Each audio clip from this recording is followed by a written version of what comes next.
Karel Albert Rudolf Boska memainkan peran sentral dalam pengelolaan dan pengembangan Malabar. Dia mengubah Malabar menjadi anggota stasiun pengujian teh dan Biro Ahli Teh Hindia Belanda, mensponsori riset budidaya dan kualitas teh yang inovatif. Di bawah pengelolaannya, Malabar menyumbang iuran terbesar untuk penelitian perkebunan dan aktif mempromosikan hasilnya melalui pameran-pameran dagang. Atas kerja kerasnya, Malabar mencapai masa kejayaannya pada awal abad ke-20. Kontribusi penting Boska kepada pendidikan, sains, dan masyarakat tercermin dari berbagai pembangunan dan sumbangsi sosial. Di antaranya, mendirikan Observatorium Boska di Lembang pada tahun 1920 sampai 1928. Ia memberikan tanah dan menjadi penyumbang utama pembangunan, sehingga Lembang kini punya stasiun astronomi terkenal yang dinamai atas namanya. Membangun pendirian Technics-Hogeschool di Bandung pada tahun 1920, cikal bakal Institut Teknologi Bandung atau ITB. Banyak sarjana teknik dan sains terlatih di sana berkat upaya Boska. Mendirikan sekolah gratis bagi anak-anak buruh Malabar sejak tahun 1901, dikenal dulu sebagai Vervlog Malabar, sekarang SD Negeri Malabar 4. Membangun infrastruktur kota Bandung, perusahaan listrik sebagai sumber tenaga listrik pertama di Bandung, rumah sakit, bahkan perusahaan industri lain seperti tercatat dalam catatan sejarah. Jauh sebelum Boska dan perkebunan teh swasta lainnya datang, Priangan sudah menjadi sumber keuntungan besar bagi pemerintah kolonial. Ini dimulai dengan Prengerstelsel atau sistem tanam paksa kopi yang diberlakukan sejak awal abad ke-18. Rakyat diwajibkan menanam kopi dan menyerahkan hasilnya kepada VOC. Sistem ini sangat menguntungkan, bahkan menjadi inspirasi bagi sistem tanam paksa atau kultur Stelsel yang lebih luas pada tahun 1830. Keuntungan dari sistem tanam paksa baik kopi maupun komoditas lain mengisi kas negara Belanda. Ketika politik di Belanda berubah dan mengizinkan investasi swasta melalui Undang-Undang Agraria tahun 1870, para pengusaha Eropa datang dengan modal yang kuat. Mereka tidak memulai dari nol, mereka masuk ke sebuah wilayah yang sistem ekonominya sudah lama terbentuk untuk menghasilkan komoditas ekspor.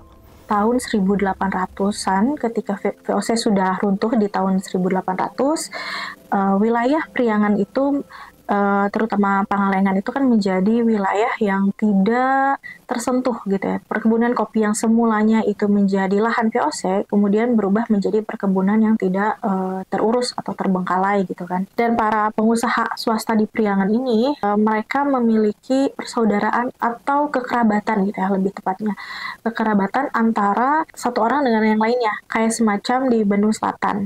Pembukaan lahan yang mulanya terjadi itu berada di wilayah Arjasari, itu dikelola oleh keluarga Kerkhoven sebetulnya. Kemudian dari Arjasari ini berkembang ke wilayah Gambung, lalu berkembang ke wilayah Malabar. Karena adanya para pengusaha swasta ini yang semulanya adalah wilayah Pangalengan itu tidak terjamah setelah perkebunan kopi itu, lambat laun itu menjadi uji coba tanaman baru yang tadi tentang teh dan kina dan segala macam. Karena orang swasta ini punya adrenalin yang tinggi mungkin ya dalam hal bisnis gitu kan. Keluarga Kerkhoven bersama relasinya yang mana relasinya pun orang orang-orang yang memiliki modal dan memiliki relasi dengan pemerintah atau gubernur jenderal. Untuk membuka lahan itu tidak bisa serta-merta ingin membuka lahan gitu ya, tapi perlu relasi-relasi yang kuat juga seperti itu. Setelah gabung ini berhasil gitu kan, dan ekspansi, Kerkhoven ini memilih wilayah Malabar. Kerkhoven itu menunjuk Karel Albert Rudolf Boska, yang mana Boska ini merupakan saudara sepupu antara Kerkhoven, Boska, dan ada satu lagi Holle gitu. Tetapi Boska ini mulanya itu bukan seorang planters, bukan seorang pengusaha swasta, tetapi dia itu adalah anak dari Profesor Johannes Boska, yang mana profesornya ini profesor astronomi di antara Belanda atau Jerman seperti itu. Perkebunan teh Malabar pernah diterjang badai ketika pandemi melanda. Malabar bagai kehilangan denyut nadinya, mengalami kerugian sampai persentase yang begitu tinggi dan mengakibatkan tidak ada seorang pun karyawan yang bertahan. Namun, sebelum para buruh menyerah dengan keadaan yang terjun bebas saat itu, mereka sempat berjuang di dalam ketidakpastian dan berdoa pada Sang Maha Kuasa agar ada secercah harapan di antara gelapnya masa itu. Berdirinya perkebunan-perkebunan teh berskala besar setelah tahun 1870 membuka banyak lapangan pekerjaan. Ribuan warga lokal bahkan pendatang dari luar Priangan bekerja sebagai buruh di kebun dan pabrik. Mereka adalah roda penggerak yang membuat industri teh Priangan berkembang dengan pesat. Saya asal dari Kertamana, saya ngelamar ke sana itu gak keterima gitu. Tahu ada di sini ada lowongan dari temen, jadi ikut di sini dari tahun 2019 sampai sekarang.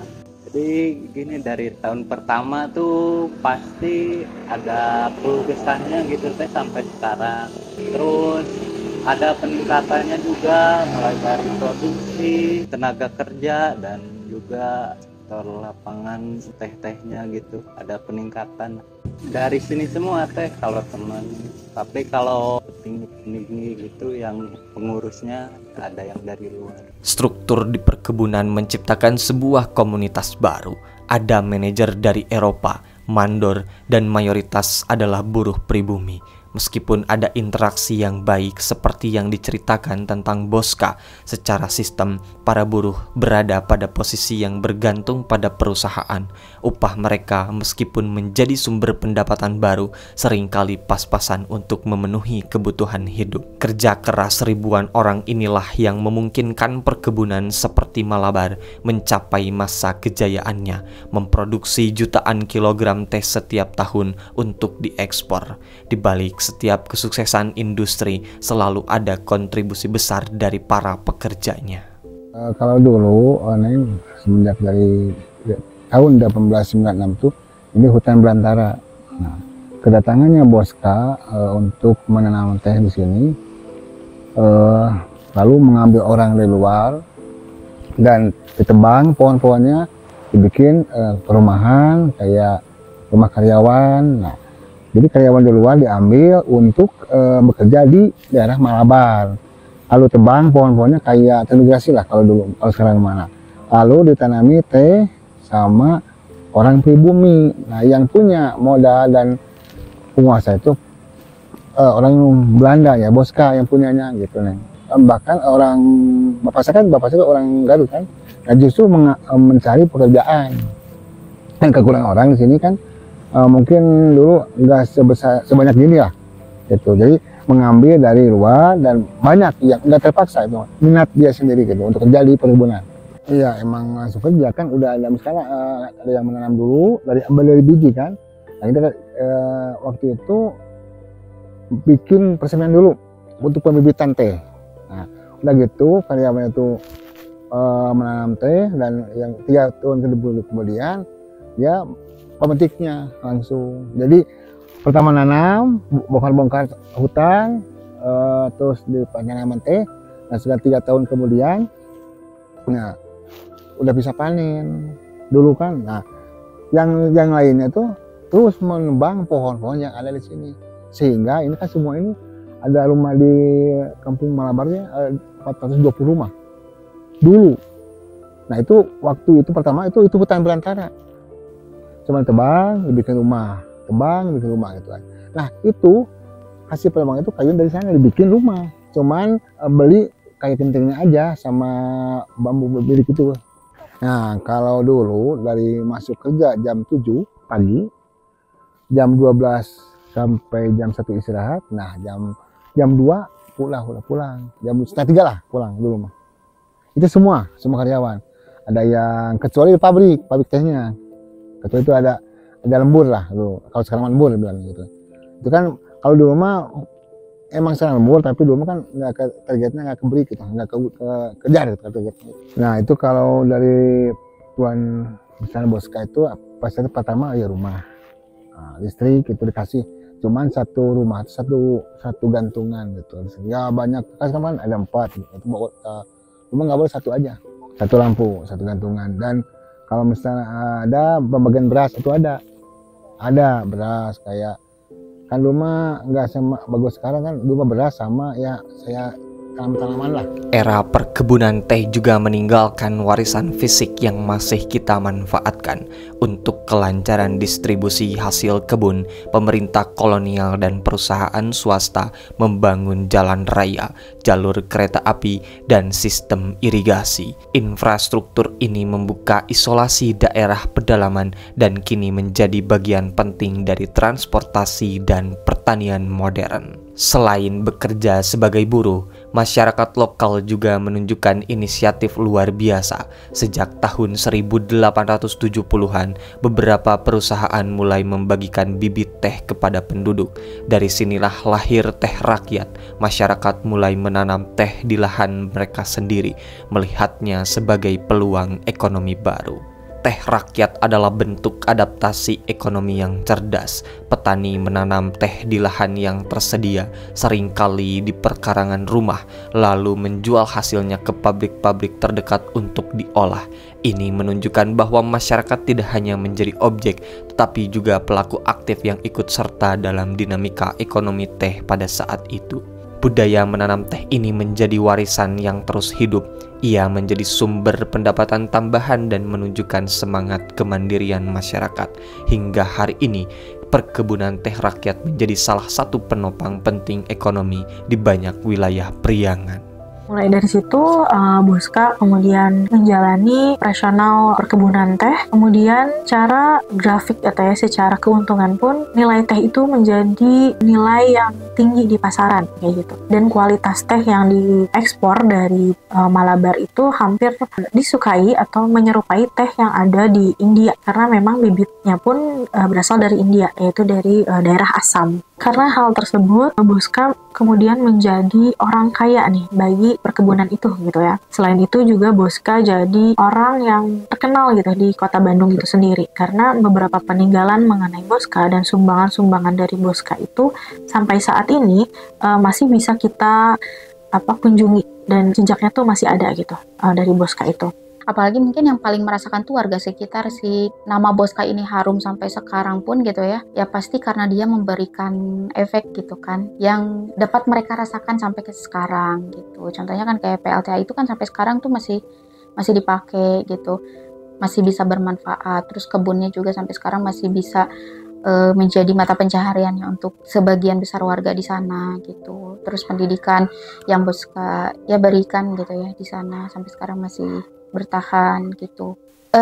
Ada beberapa yang memang berhasil dan bisa bertahan sampai sekarang, tapi memang ada juga yang udah mungkin ya termakan usia, udah nggak berfungsi lagi dan udah tidak bisa dirasakan manfaatnya. Tapi kayak ilmunya itu masih bisa kita pakai kalau misalnya kita mau menelusurinya gitu. Kayak misalnya di rumah Boska tuh kan ada penampungan air, terus ada kayak misalnya ada garasi, ada arsitekturnya kenapa seperti itu tuh adalah hal-hal yang mampu kita pelajari sampai sekarang walaupun misalnya jejaknya udah nggak ada gitu. Kini para buruh bekerja. Setiap langkahnya menjadi saksi bisu bentuk sebuah perjuangan, pengorbanan, dan harapan yang terselip di dalam setiap helai daun teh.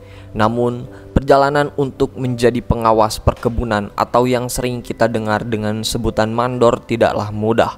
Dimulai sebagai buruh musiman yang langsung merasakan terik matahari dan dinginnya embun pagi, lalu melalui ketukannya para buruh yang hendak menjadi pengawas lapangan, kini menapaki tahap sebagai buruh kontrak yang akhirnya dipercaya sebagai buruh dinas.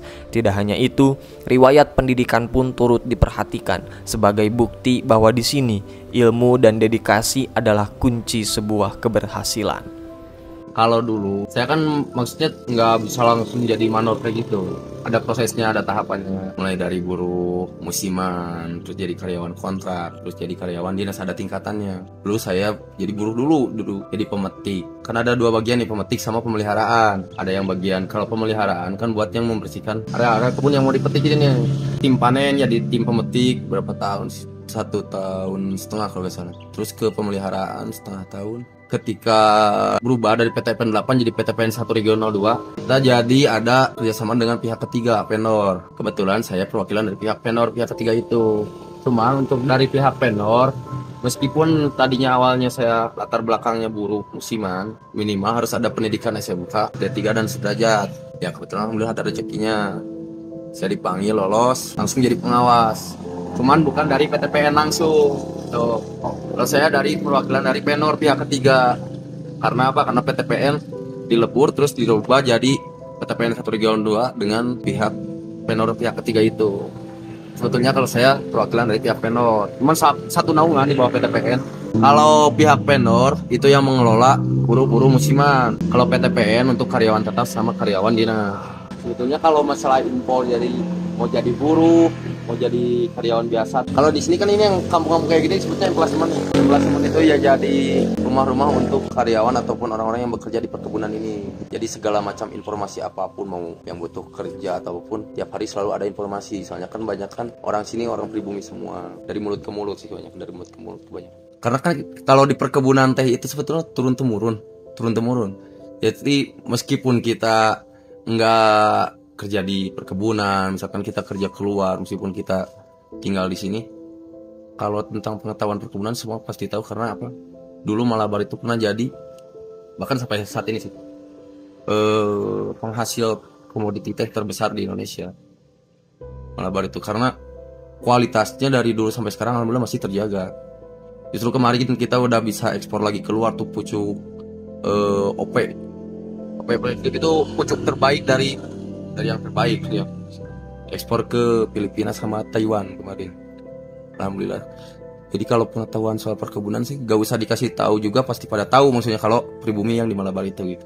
Soalnya dari dulu kita emang komoditi terbesar di Indonesia itu. Kalau dulu itu bisa sejahtera karena perkebunannya masih keuntungannya masih bagus, pembeli masih banyak. Karena kan kebanyakan pembeli ke perkebunan Malabar itu dari luar, bukan lokal. Jadi perbedaannya semenjak kita mengalami kerugian, karyawan itu jadi tidak ada karyawan tetap. Kalau yang di lapangan, kecuali yang di kantor, karyawan tetap sama karyawan kontrak. Perbedaannya apa? Karena dulu itu semua mau yang di lapangan, mau yang di kantor, karyawan tetap semua. Kalau sekarang yang karyawan tetap cuma pengurus-pengurus yang di atas, yang di lapangan buruh musiman semua. Kini Malabar bangkit kembali. Daun teh yang sudah mereka petik dengan penuh cinta kini melintasi lautan dan daratan seperti negara Thailand dan Filipina. Setiap helai daun adalah simbol kebangkitan, bukti bahwa keringat para buruh mampu mengukir jejak di panggung dunia.